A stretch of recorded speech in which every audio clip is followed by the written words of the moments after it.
조계종의 최고 의결기구인 원로회의가 제36대 총무원장 원행 스님을 만장일치로 인준했습니다. 기획보도 조계종 새 집행부에 바란다. 오늘 두 번째 시간에는 불교계 신행, 포교단체가 주문하는 과제들을 정리해봤습니다.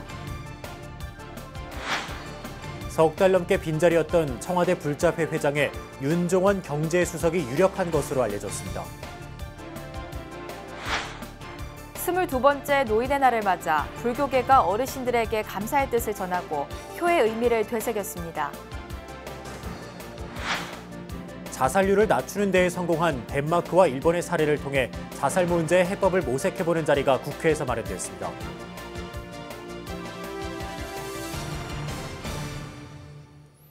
안녕하십니까. 10월 3일 수요일 BBS 뉴스입니다. 조계종의 최고 의결기구인 원로회의가 선거를 통해 선출된 제36대 총무원장 원행 스님을 만장일치로 인준했습니다. 이로써 원행 스님은 취임 법회만을 남겨놓은 가운데 사회부장 등 후속 부실장 인사도 단행할 것으로 보입니다. 보도에 홍진호 기자입니다.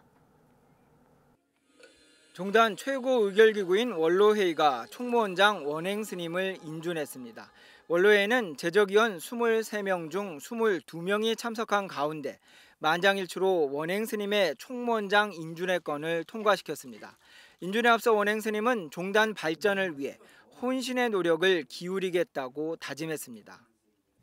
앞으로 화합과 혁신 그리고 복지와 교육, 포교 또 대사회 활동을 위해서 혼신의 노력을 하겠습니다. 비공개 회의에서 원행 스님의 총무원장 인준 논의는 이전보다 원만하게 진행된 것으로 전해졌습니다. 회의 전 한 원로위원 스님은 BBS 뉴스와의 통화에서 개인적 비위 의혹이 불거진 점이 없었다며 무난한 인준을 예견했습니다. 이와 함께 총무원장 불신임에 의한 갑작스런 선거 이후 종단 안정에 대한 목소리도 반영이 된 것으로 풀이됩니다. 한국 불교와 종단의 중흥을 위한 멀고도 험한 여정에 우리 원로 대종사님들의 역할이 어느 때보다도 막중합니다. 원로회의 인준을 마친 원행 스님은 현재 공석인 사회부장과 사업부장에 이어 국장급 교역직 인사 등을 단행할 방침입니다. 특히 노조 출범을 계기로 양분 조짐을 보이고 있는 일반직 재가 종무원들을 어떻게 통합시키고 향후 어떤 인사 원칙을 적용할지도 주목됩니다. 잠실 불광사 사태가 일단락되면서 새 집행부는 상당한 부담에서 벗어났으나 원로의 인준을 앞두고 종단 밖에서는 여전히 인준 거부 피켓 시위가 벌어지는 등 반발 움직임은 지속됐습니다. 제36대 총무원장 원행 스님의 취임 법회는 17대 중앙종회의원 총선거 이후 중앙종회 첫 개원일에 열릴 것으로 보입니다. BBS 뉴스 홍진호입니다. 조계종 총무원장 원행 스님이 이끄는 새 집행부가 반드시 해결해야 할 숙제로는 어떤 것들이 있을까요? 불교 신행단체와 포교단체 대표, 재가 활동가 등이 말하는 총무원장의 자질과 풀어야 할 과제를 류기환 기자가 정리해봤습니다. 승풍진작과 올바른 승가상 확립을 통해 한국 불교의 위상을 높여줄 것으로 기대를 모았던 전 총무원장 설정 스님의 갑작스러운 퇴진. 이어 열린 36대 총무원장 선거 과정에서는 일부 후보들이 기득권 세력의 선거 개입을 비판하면서 사실상 선거를 보이콧하기에 이르렀습니다. 끊임없이 이어져온 종단 내부의 혼란과 갈등은 해결의 실마리를 찾지 못한 채 오래 지속될 수도 있다는 위기감을 불러일으켰습니다. 이러한 분위기에서 한국 불교가 이제는 새로운 변화를 수용하고 제도약을 준비해야 할 시기라는 사부대중의 목소리 또한 커져갔습니다. 이처럼 중대 기로에 서 있는 한국 불교를 이끌어갈 수장으로 새롭게 선출된 제36대 총무원장 원행 스님. 당선 기자회견에서도 종단의 안정과 화합을 최우선 추진 과제로 내세웠습니다. 조계종단 안팎으로 많은 견해의 대립과 갈등이 존재하는 것도 사실입니다. 사부대중과 함께 안정과 화합 그리고 유상 제고를 위한 원력을 만들어 가겠습니다. 재가 신행단체와 포교단체 대표들은 원행 스님에게 한국 불교가 다시 일어설 수 있는 기회는 이번이 마지막이라는 각오로 종단을 추스려 나가달라고 요청했습니다. 지난 수개월간 대립과 분열이 이제 끝내고 원장 스님께서 말씀하신 대로 소통과 화합으로 우리가 날마다 또 새로워져서 종단이 더욱더 이제 한 발짝 발전하는 계기가 됐으면 하고요. 하여튼 승가의 청정성 회복, 또 불자들에게 신뢰받는 종단이 돼서 새로운 전환기를 맞은 한국 불교를 이끌어갈 새로운 리더십을 보여달라는 주문도 이어졌습니다. 김상규 공불련 회장은 위기 상황을 헤쳐나갈 비전과 방안을 내놓아야 한다면서 부처님 가르침이 삶의 나침판이 되도록 이끌어달라고 당부했습니다. 이걸 어떻게 수습을 하는데 그냥 말만으로 이렇게 해갖고 될 문제는 아닌 것 같고 사실은 분명한 비전과 앞으로 우리 화합을 할 수 있는 비전과 방안을 제시해야 될 것 같아요. 그리고 이제 그 이전이라도 모든 왜 이런 문제가 생기는지에 대해서 성찰의 기간이 필요한데 그 성찰을 할 수 있는 장을 마련해 주는 것도 필요하거든요. 그래서 한국 불교의 개혁과 쇄신이 절실한 이때 조계종의 새로운 행정수반이 된 원행 스님이 어떤 리더십과 청사진을 보여줄지 지켜볼 일입니다.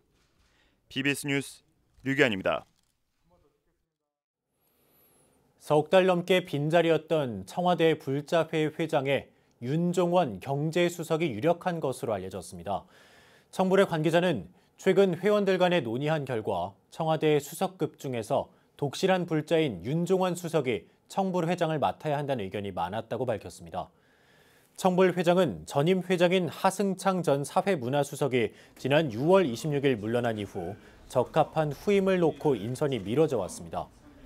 청와대 공직자 가운데 불자가 드문 데다 유력한 후보자로 거론된 인물은 직무상 맡기 곤란한 점을 들어 후임 회장을 선출하는 데 난항을 겪고 있습니다. 윤 수석은 지난 참여정부 당시 청와대 행정관을 역임하면서 청불의 활동에 참여한 것으로 전해졌습니다. 조계종 총무원장 원행 스님이 앞으로 종교계를 중심으로 남북 교류 협력에 적극 나서겠다고 밝혔습니다. 원행 스님은 한국불교 역사문화기념관에서 배재정 국무총리 비서실장의 예방을 받은 자리에서 금강산 신계사 등에 많은 관심을 쏟을 예정이라면서 이같이 밝혔습니다. 원행 스님은 금강산 신계사 복원에 좀 더 신경을 쓰겠다면서 금강산에서 템플스테이를 할 수 있도록 종단에서 계획을 세워 순차적으로 진행하겠다고 말했습니다.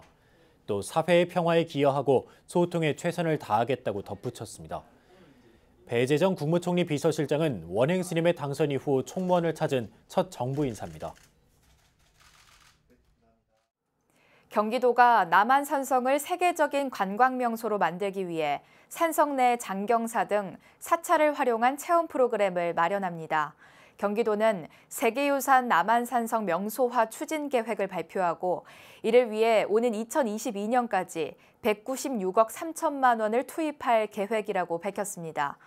우선 남한산성 문화재를 내년부터는 지금보다 더 확대해 개최하고 오는 2020년 6월부터는 남한산성 유네스코 세계유산 등재 기념축제를 열 예정입니다. 특히 남한산성 내 장경사 등 사찰 템플스테이 체험 프로그램을 적극 활용하기로 하고 외국인들에게 1박 2일간의 템플스테이 체험을 제공해 남한산성의 아름다움뿐 아니라 우리 역사와 문화를 이해하도록 유도할 계획입니다. 또 남한산성의 역사, 문화적 가치를 재조명하기 위해 2만 8천여 제곱미터 부지에 지하 1층, 지상 2층 규모의 박물관을 건립할 계획입니다. 우리나라의 관문인 인천공항에 새로운 사찰이 들어섭니다. 인천공항청사 불자회 등은 내일 오전 11시 30분 인천공항 제2여객터미널에서 새 법당, 세계선원 개원법회를 봉행합니다. 새로운 법당은 인천공항 경찰단의 경승실장 법호스님과 부실장 법현스님, 인천공항 측의 노력으로 개원이 이뤄지게 됐습니다.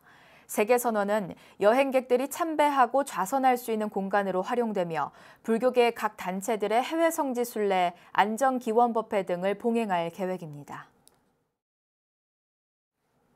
최근 탈종교화 시대를 맞아 불자 인구가 감소하고 있는 가운데 불교의 미래를 책임질 어린이 청소년들을 대상으로 한 포교의 중요성이 더욱 커지고 있는데요.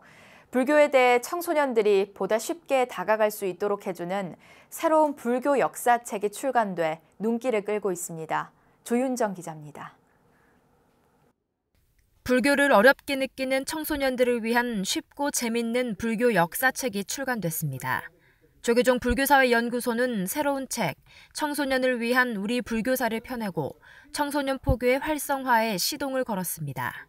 한국 불교에 대한 소개들이 이제 설화 중심으로 그냥 전해지는 얘기 중심으로 이렇게 돼 있었는데 그나마 좀 정리된 자료가 이렇게 제가 보니까 진행되고 있었고 특히 청소년들 젊은 세대들에 대한 우리 불교의 어떤 접근이나 접촉 또 포교가 부족하다고 많이 지적을 하는데 이런 책을 내게 돼서 제가 사회연구소장으로 있으면서 가장 보람된 일이 될 것 같고 또 의미 있는 일이 될 것 같아요. 불교사회연구소는 지난 2016년 연구소 산하 교과서연구위원회에서 사업 진행을 의결받은 뒤 2년간의 집필 과정을 거쳐 책을 완성했습니다. 이번 신간에는 석가모니 부처님의 탄생부터 일제강점기 당시 불교의 역할까지 1600년 역사의 다양한 불교 이야기가 모두 담겨 있습니다. 특히 학인 스님이나 교수들이 아닌 현직 역사교사들이 직접 책 집필에 참여해 의미를 더했습니다. 여기에 화엄텁사주지 명법 스님과 김상영 중앙승가대 교수, 최현식 동국대 교수의 감수를 받았고 북칼럼니스트 이미령 씨가 문장을 깔끔하게 가다듬는 작업을 맡아 책의 완성도를 높였습니다. 2년 가까운 긴 시간 동안 현장에 있는 선생님들 노력을 하고 계셨고 또 특히 윤문 부분에서는 우리 종단에서 알아주는 그 책에 대한 전문가 이미령 선생이 전체적으로 윤문하고 글 맥을 잡아줬거든요. 그래서 아마 그런 과정들 속에서 책이 완성도가 아주 높아진 것 같아요. 불교사회연구소는 이번 책이 청소년층을 타깃으로 만들어진 책이긴 하지만 불교 초심자나 일반 성인들에게도 매우 유익한 불교 지침서가 될 것으로 기대했습니다. 최근 젊은 불자들의 수가 늘지 않고 있는 상황에서 불교사회연구소의 이번 신간이 불교에 대한 청소년들의 관심을 높이고 불교 대중화의 소중한 밑거름이 될 수 있을지 주목됩니다. BBS 뉴스 조윤정입니다. 분단의 상징인 비무장지대를 문화와 예술의 화합정신이 흐르는 평화관광지대로 바꾸기 위한 걷기 행사가 시작됐습니다. 한국인 최초 히말라야 14좌 등반에 빛나는 불자산악인 엄홍길 대장은 문화예술인 주한 외국인 등 100여 명의 종주단을 이끌고 DMZ 평화의 길을 걷기 위해 어제 한국관광공사 서울센터 앞마당에서 출정식을 가졌습니다. 종주는 비무장지대 접경 10개 지역에 걸친 비무장지대 평화누리길을 중심으로 진행되며 일반적인 종주 행사와는 달리 전 일정에 걸쳐 문화예술인들이 작업활동을 이어갑니다.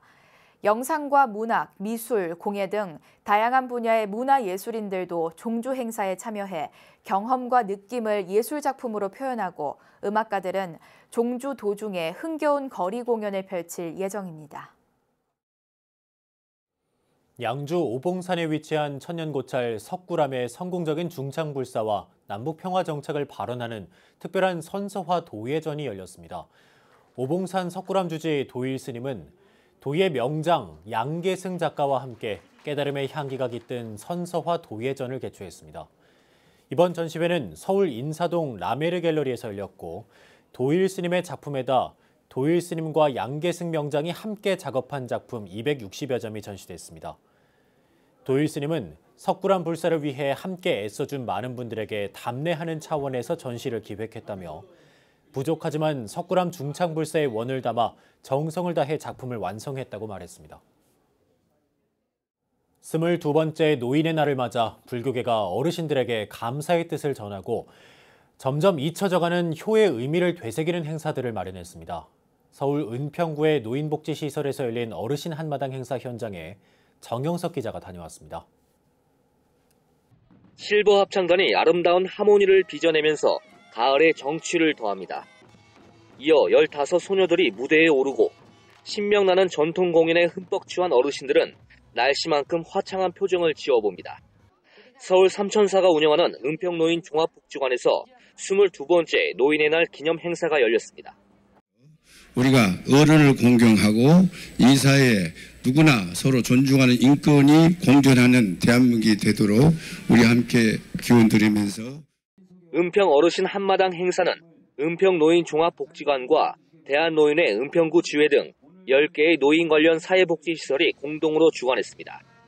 일부 기념식에선 평소 희생과 봉사 정신으로 이웃과 사회에 헌신하고 노인 복지 증진에 기여한 모범 어르신과 어르신 복지 기여자들에게 표창을 수여했습니다. 국화의 계절 가을이 왔죠. 이런 가을이라는 의미 자체가 우리 어르신들과 또 너무나 잘 어울리는 것 같습니다. 아름다운 노년 정말 축하드립니다. 행사엔 3,000명이 넘는 어르신들이 참석해 직접 장기 자랑을 선보이고 축하 공연을 즐겼습니다. 은평 어르신 한마당은 전 세대를 아우르는 지역 최대의 어르신 축제로 자리를 잡았습니다. 하지만 사회가 각박해지고 핵가족화가 심해지면서 전통 가치관인 효사상이 점차 사라져가고 있다는 아쉬움이 적지 않습니다. 그래도 나름대로 나와 나의 가족을 위해서 열심히 살아와서 우리나라가 여기까지 왔다고 자부합니다. 그런데 이제 노인 인구가 많아지다 보니까 어떤 때는 노인들이 사회에 걸림돌이 되는 것 같고. 어르신들은 노인의 날을 맞아 모처럼 한데 어울려 마음껏 즐기고 또 하나의 좋은 추억을 마음속에 담았습니다. 은평 어르신 한마당은 핵 가족화로 희미해져가는 효의식을 되살리고 경로 사상의 중요성을 일깨우는 소중한 자리가 되고 있습니다. BBS 뉴스 정영석입니다. 자살 예방을 위한 불교계 등 각계의 노력 속에서도 우리나라의 자살률은 세계에서 가장 높은 수준이란 오명을 떨쳐내지 못하고 있습니다.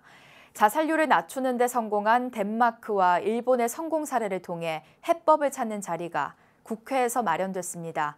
최선호 기자가 취재했습니다. 13년째 세계 최고 수준의 자살률을 기록하고 있는 우리나라에서 자살로 인해 드는 사회 경제적 비용은 연간 6조 5천억 원으로 추산됩니다. 자살자 수를 낮추기 위한 각계의 노력에도 여전히 하루 평균 36명의 사람들이 스스로 삶을 포기하고 있고 이는 교통사고로 목숨을 잃는 인원보다 3배나 많습니다. 이런 상황에서 국회의원 39명이 동참하는 국회 자살 예방 포럼이 덴마크와 일본 등 선진국의 자살률 감소 성공 사례를 통해 우리에게 맞는 대안을 모색하기 위한 국제 세미나를 개최했습니다. 이 자리에서 포럼 공동대표를 맡고 있는 더불어민주당 원혜영 의원은 생명 존중 문화 확산과 자살 없는 대한민국을 만들기 위해 국회가 앞장서겠다고 강조했습니다. 국회 차원의 노력과 더불어서 올해는 많은 분들이 노력해서 자살 예방의 새로운 전환점을 맞고 있습니다. 기조 강연에 나선 토마스 리만 주한 덴마크 대사는 각 주별로 자살 예방 연구소를 설립해 민간의 적극적인 협력이 가능해져 덴마크는 1980년 이후 자살률이 50% 감소했고 세계에서 가장 행복한 국가 1위에 올랐다고 강조했습니다. Openness, transparency, talk, bringing it, this issue out in the open and not hiding it away from the public. 시미즈 야스유키 일본 NPO 법인 라이프링크 대표도 일본의 자살자 수가 8년 연속으로 감소한 것에 개인이 아닌 사회 전체의 문제로 바라보는 인식의 전환이 있었다며 자살에 대해 개방적인 사고를 가질 것을 주문했습니다. 一つは自殺問題の社会化。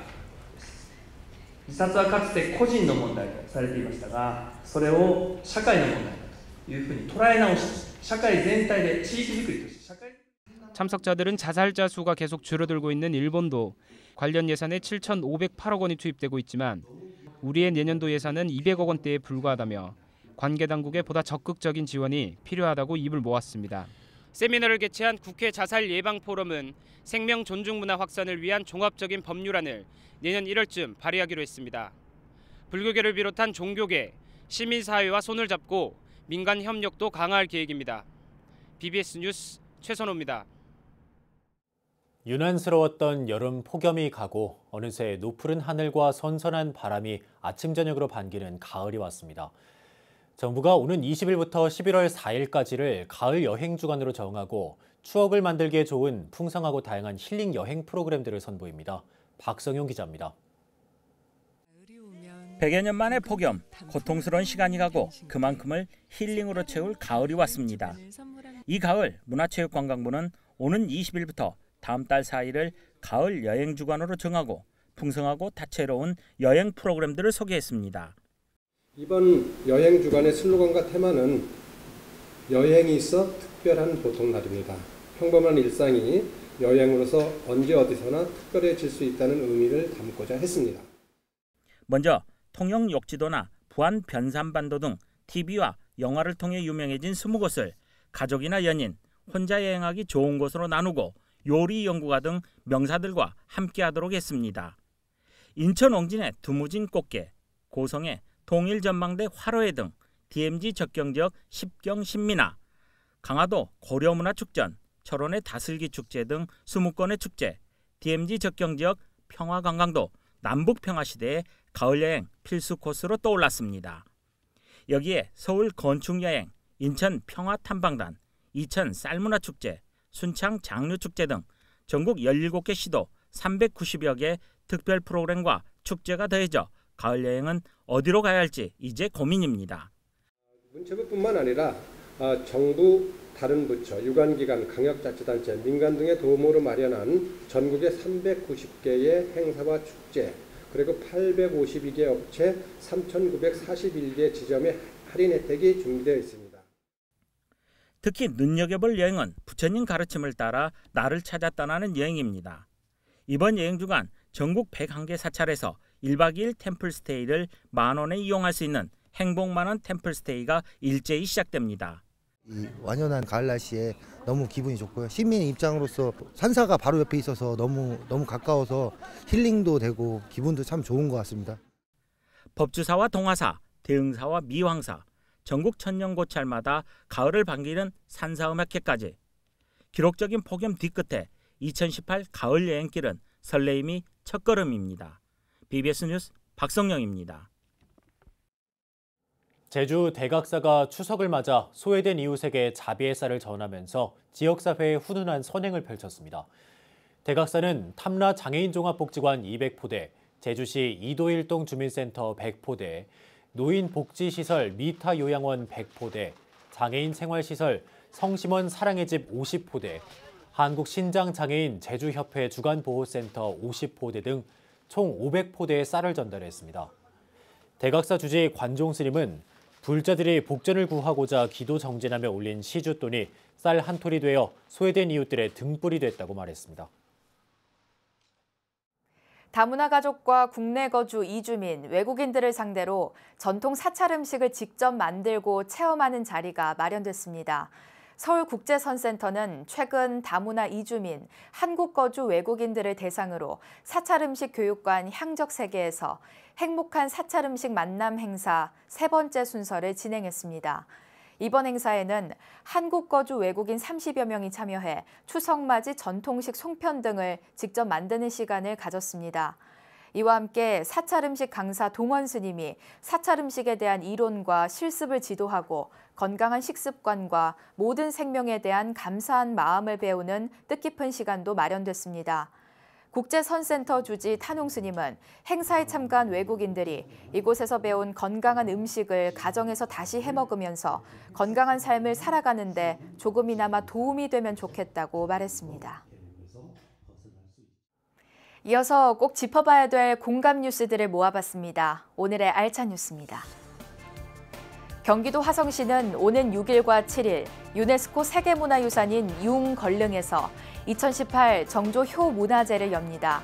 올해 정조효 문화제에서는 사도세자를 명당인 육릉으로 이장하는 영우원 천장이 최초로 재현되고 행사 이틀째인 7일에는 화성시와 경기도, 서울시 등이 공동 추진하는 국내 최대 규모의 정조대왕 능행차가 창덕궁에서 육릉까지의 구간에서 진행됩니다. 동서양 음악이 한데 어우러지는 2018 전주 세계 소리축제가 오늘 개막돼 오는 7일까지 한국 소리문화의 전당 일원에서 펼쳐집니다.